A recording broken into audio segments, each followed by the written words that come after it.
Meu nome é Rafaela Santos, tenho 29 anos, e a última vez que meu pai falou de mim em público foi para anunciar. Ela foi expulsa do exército por beber. O que ele não sabia era que eu tinha nas mãos documentos que poderiam derrubar uma rede de corrupção militar que chegava até o alto comando. Durante meses, carreguei o peso da humilhação pública enquanto protegia evidências que colocavam minha própria vida em risco. Mas na cerimônia de formatura dos novos soldados, quando menos esperavam, eu apareci. E o que aconteceu naquele palanque, diante de toda a cidade, mudou não apenas minha vida, mas expôs uma verdade que ninguém estava preparado para ouvir. Esta é a história de como uma filha rejeitada se tornou a pessoa mais corajosa da sala, e como a verdade sempre encontra uma maneira de vir à tona. Mas antes de continuarmos, confira se você já está inscrito no canal e escreva nos comentários. De onde você está assistindo este vídeo? Cresci na cidade de Três Corações, interior de Minas Gerais, onde todo mundo conhece todo mundo e as histórias se espalham mais rápido que fogo em pasto seco. Meu pai, coronel reformado João Santos, sempre foi uma figura respeitada na cidade. 30 anos de exército, condecorado, exemplo de disciplina e honra. Pelo menos era assim que ele gostava de ser visto. Desde pequena, eu sonhava em seguir os passos dele. Passava horas no quintal, marchando com gravetos como fuzis, imaginando o dia em que vestiria a farda verde-oliva. Mas meu pai nunca levou meus sonhos a sério. Mulher no exército é moda passageira, Rafaela. Dizia, bufando a fumaça do cigarro. Você não tem nem disciplina para arrumar seu quarto. Como vai aguentar a caserna? Essas palavras me marcaram mais do que qualquer ferimento físico poderia marcar. Cresci tentando provar que ele estava errado, mas nada do que eu fazia era suficiente. Quando me formei em Educação Física com louvor na Faculdade Federal, ele disse que era cursinho fácil. Quando passei em primeiro lugar no concurso para oficial do Exército, ele murmurou algo sobre cotas para mulheres. A cerimônia de incorporação foi em uma terça-feira chuvosa de março. Eu estava radiante, finalmente usando a farda que sempre sonhei. Minha mãe, Dona Teresa, chorava de orgulho na arquibancada. Meu pai estava lá, de braços cruzados, com aquela expressão de quem estava cumprindo uma obrigação social. Quando o comandante anunciou meu nome entre os 10 melhores da turma, vi um lampejo de surpresa nos olhos dele. Mas durou apenas um segundo. Nos primeiros 2 anos de serviço na guarnição de Juiz de Fora, me dediquei como nunca. Chegava antes de todos, saía depois, me voluntariava para as missões mais difíceis. Meus superiores reconheciam meu trabalho. Meus colegas me respeitavam. Estava construindo a carreira militar que sempre quis. Até que comecei a notar coisas estranhas. Foi durante uma operação de rotina na fronteira com o Rio de Janeiro que percebi algo errado. Era uma verificação de cargas em um posto de controle. Procedimento padrão que eu já havia feito dezenas de vezes. Mas desta vez, o tenente-coronel Augusto Mendes, meu superior direto, me instruiu a não abrir determinados caminhões que passavam sempre às quintas-feiras, por volta das 2 da manhã. São cargas sensíveis do governo federal, ele explicou, sem me olhar nos olhos. Ordens superiores. Você apenas anota a placa e libera. Sem perguntas. Aquilo me incomodou. Em 30 meses de serviço, nunca havia recebido uma ordem tão vaga e sem documentação oficial. Militar aprende desde cedo que toda ação tem protocolo, toda decisão tem papel assinado. Mas não disse nada, apenas obedeci. Por enquanto. Nas semanas seguintes, comecei a observar padrões estranhos. Os mesmos caminhões, sempre no mesmo horário, sempre com os mesmos motoristas. E havia algo mais. Alguns dos soldados que trabalhavam nessas operações noturnas haviam comprado carros novos, celulares caros, começado a frequentar restaurantes que não cabiam no soldo de um militar. O sargento Pereira, que ganhava 2.000 e poucos reais por mês, apareceu com uma moto Honda 0 km. Quando perguntei, ele riu e disse que havia ganhado na loteria. O cabo Silva, casado e com 3 filhos, de repente começou a bancar cervejas para todos no bar da caserna. Herança da tia, ele explicava, piscando o olho. Eu não era ingênua. Cresci em família militar, conhecia as regras do jogo, mas também conhecia a diferença entre o certo e o errado. E alguma coisa estava muito errada naquela base. A gota d'água foi quando interceptei uma conversa entre o tenente-coronel Mendes e um civil que eu não reconheci. Eles estavam no estacionamento dos oficiais, achando que ninguém podia ouvi-los. A próxima carga vem na quinta, dizia o civil. Mas o pessoal está nervoso. Aquela tenente nova anda fazendo muitas perguntas. Meu sangue gelou. Eles estavam falando de mim. A partir daquele momento, minha vida mudou completamente. De dia, eu era a Tenente Santos, cumprindo ordens e mantendo a rotina normal. De noite, me transformei em detetive, investigando meus próprios colegas de farda. Comecei a fotografar placas de caminhões, anotar horários, documentar conversas suspeitas. Tudo com o meu celular pessoal, guardando as evidências em um pendrive escondido no meu apartamento. Descobri que o esquema era maior do que imaginava. Não eram apenas caminhões passando pela fronteira. Havia desvio de armamento militar, munição sendo vendida para grupos criminosos e drogas sendo transportadas usando veículos oficiais do Exército. O tenente-coronel Mendes era apenas uma peça no jogo. O verdadeiro comandante da operação era o coronel Frederico Tavares, um homem respeitado e temido, com conexões em Brasília e influência suficiente para fazer carreira ou acabar com ela. Por 3 meses, juntei provas, fotografias, gravações de áudio, documentos fotografados, planilhas com datas e valores. Tudo meticulosamente organizado, tudo guardado em múltiplas cópias. Eu sabia que, quando chegasse a hora de agir, teria apenas uma chance. E ela teria que ser perfeita. O problema é que, quando você mexe em vespeiro, as vespas percebem. Comecei a notar olhares estranhos, conversas que paravam quando eu chegava perto, colegas que antes me cumprimentavam e agora apenas acenavam de longe. Minha paranoia estava justificada. Eles sabiam que eu sabia. O sargento Pereira foi o primeiro a me confrontar. Era uma sexta-feira no final do expediente. Ele me encostou na parede do banheiro feminino e sussurrou: "Tenente, a senhora anda muito curiosa." Curiosidade mata, sabia? Não era uma pergunta, era uma ameaça. Naquela noite, liguei para minha mãe. Precisava ouvir uma voz conhecida, me sentir conectada a algo real e seguro. "Como está minha menina?" ela perguntou, com aquela ternura que só as mães têm. Quase contei tudo ali mesmo. Quase pedi ajuda, mas não podia envolver minha família nisso. Se algo desse errado, eles também poderiam se tornar alvos. "Estou bem, mãe, só com saudades", respondi, engolindo as lágrimas. A queda veio de onde eu menos esperava. Era uma segunda-feira de outubro, dia de inspeção de rotina. Eu estava no meu escritório, organizando relatórios, quando a polícia militar chegou acompanhada do coronel Tavares e de 2 oficiais da Corregedoria Militar. Eles tinham um mandado de busca e apreensão. "Tenente Santos", disse o coronel Tavares, com um sorriso que não chegava aos olhos. "Recebemos uma denúncia grave sobre irregularidades em seu comportamento. Vamos precisar revistar seus pertences e fazer alguns questionamentos." Meu coração disparou, mas mantive a calma. "Que tipo de irregularidades, senhor?" "Consumo de bebidas alcoólicas durante o horário de serviço, comportamento inadequado com subordinados, suspeita de furto de material militar." Cada palavra era como uma bofetada. Eu sabia que era mentira, ele sabia que era mentira. Mas as palavras estavam sendo ditas oficialmente, com testemunhas. A revista foi humilhante. Abriram meu armário, vasculharam minha mesa, reviram cada papel. E então encontraram o que vieram procurar. Uma garrafa de vodka escondida no fundo da gaveta de arquivos.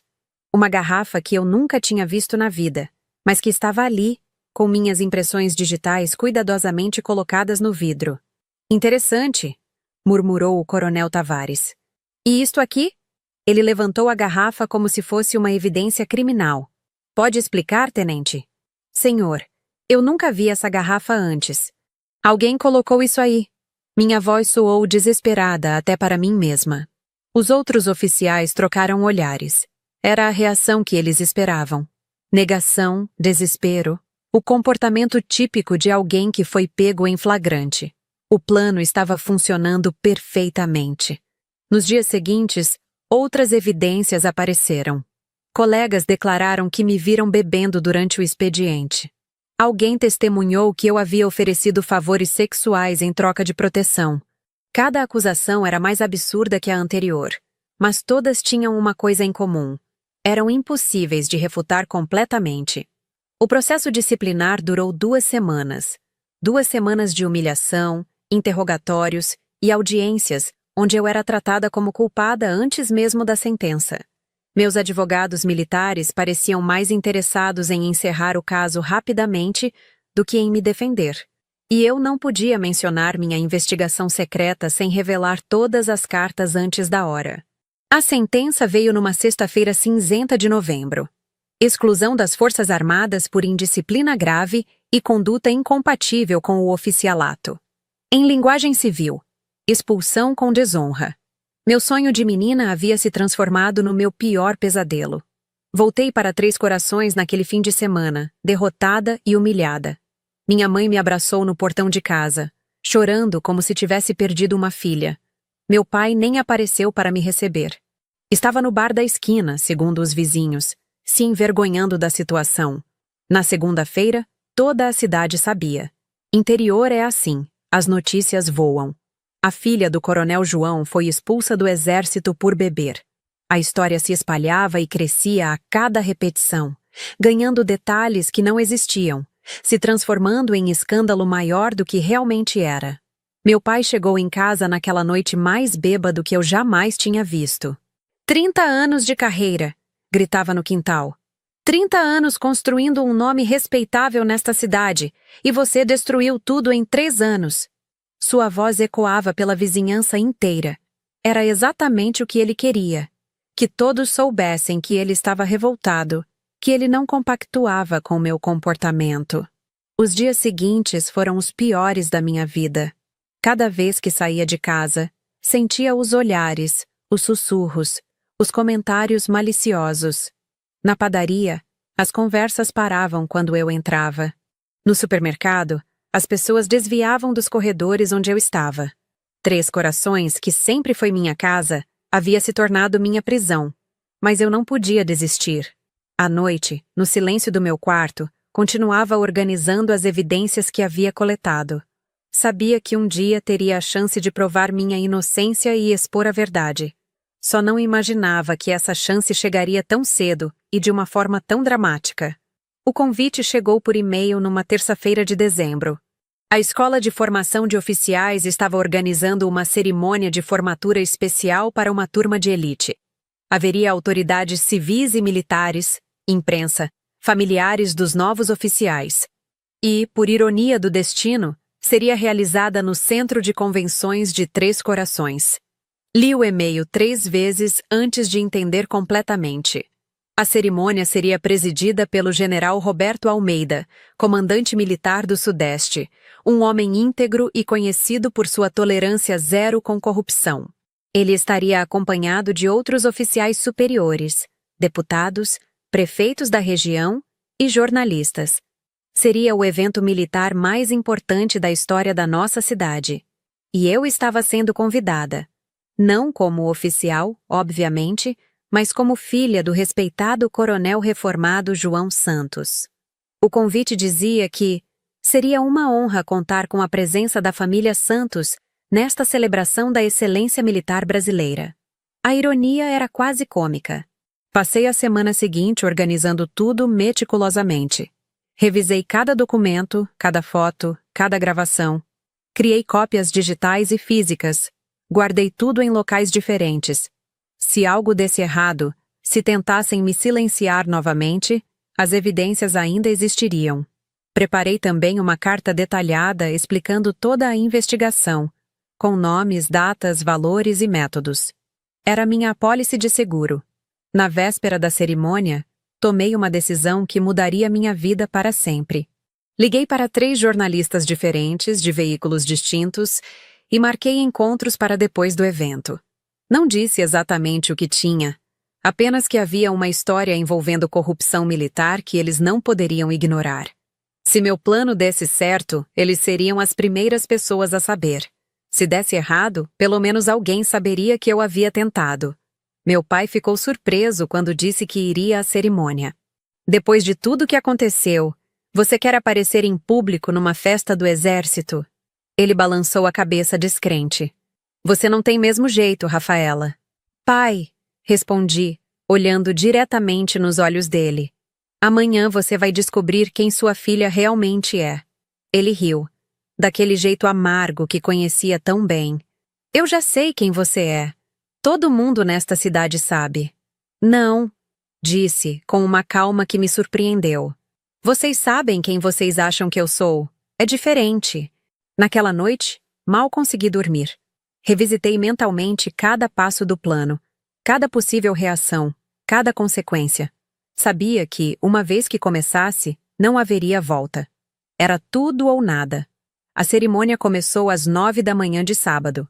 O centro de convenções estava lotado, com mais de 500 pessoas na plateia. Eu cheguei cedo, vestindo um terno azul marinho simples, carregando uma pasta discreta com todos os documentos. Sentei na 10ª fileira, longe o suficiente para não chamar atenção, perto o suficiente para ser vista. Meus pais estavam na 3ª fileira, ao lado de outras famílias militares. Meu pai usava seu melhor terno e todas as condecorações que tinha direito. Minha mãe estava elegante, orgulhosa de estar ali representando a família Santos. Eles não faziam ideia do que estava por vir. A cerimônia transcorreu normalmente por 2 horas. Discursos sobre honra, pátria, disciplina. A formatura dos novos tenentes, com direito a juramento e entrega de espadas. Tudo muito bonito, muito solene, muito tradicional.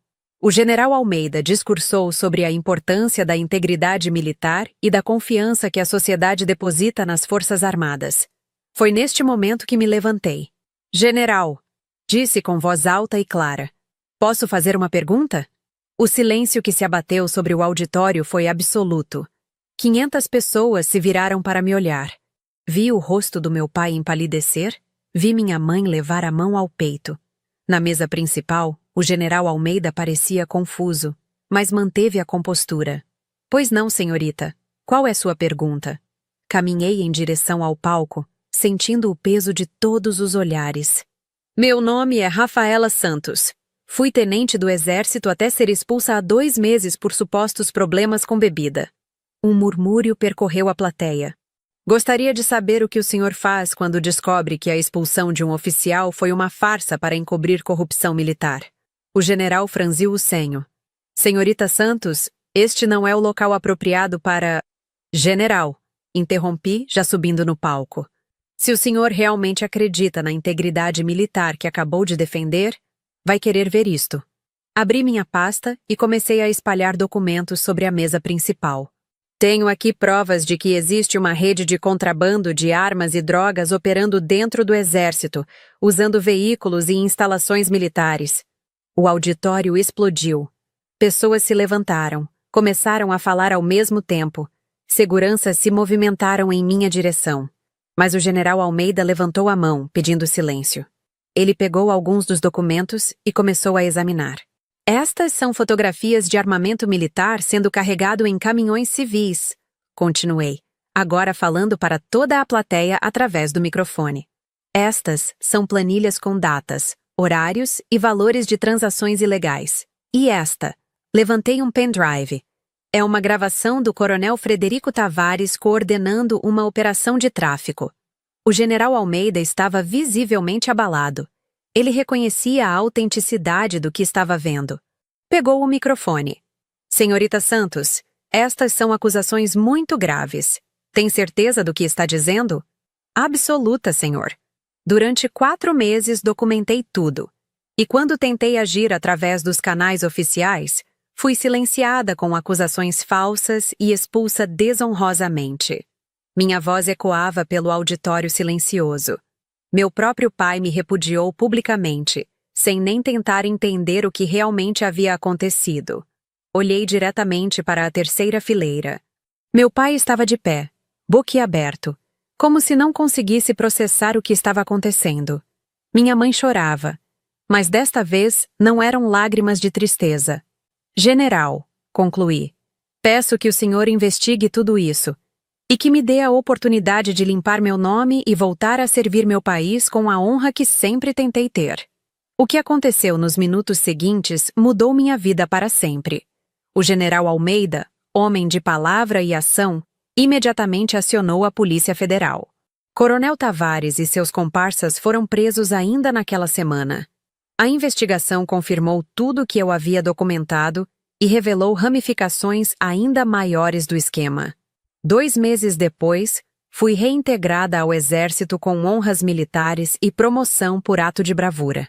Meu pai, que passou semanas evitando me olhar nos olhos, finalmente veio me procurar.